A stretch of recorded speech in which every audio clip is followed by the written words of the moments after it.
আসসালামু আলাইকুম। আমি আপনার কাছে একটা কথা আমি জানতে চাই যে যে ছেলেরা রক্ত দিয়ে এই দেশকে স্বাধীন করেছে, উন্মুক্ত করেছে, আর এই ছেলেরাই ওই যে দেখেন ওই ছেলেরা এই বৃষ্টির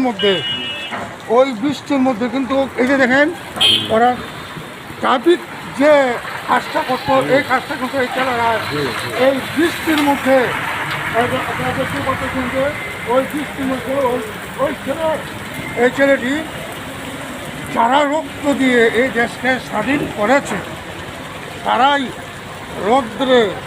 প্রচণ্ড রৌদ্রের মধ্যে কিছুক্ষণ আগে কিন্তু প্রচণ্ড রৌদ্র ছিল, আর এখন কিন্তু প্রচণ্ড বৃষ্টি হইতেছে। আপনারা দেখতে পাচ্ছেন যে প্রচণ্ড বৃষ্টি, আর বৃষ্টির মধ্যেই কিন্তু আমার ছেলেরা আমার মেয়েরা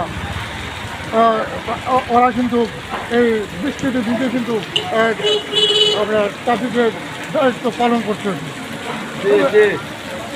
আমি একটু বলতে চাই যে যে এই দেশ স্বাধীন হওয়ার যুদ্ধে যে ছাত্রীরা জীবন দিয়েছে, এমনকি আমি কথা বলবো না যে পুলিশ সবাই খারাপ, তবে পুলিশের মধ্যে পুলিশ সদস্যরাও কিন্তু এই যুদ্ধে আপনার মারা গিয়েছে, তারাও শহীদ হয়েছে।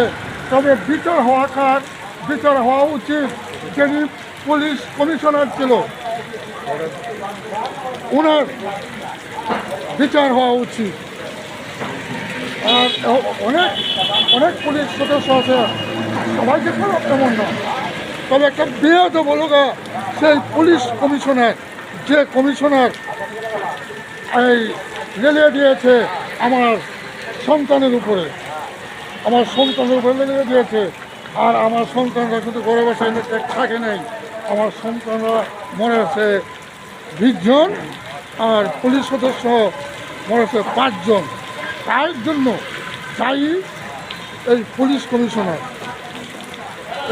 কমিশনারকে বিচারের আওতায় আনা উচিত। এটা আমার একটা চিন্তা। আপনার কি মনে হয়? ঠিক আছে, আপনাকে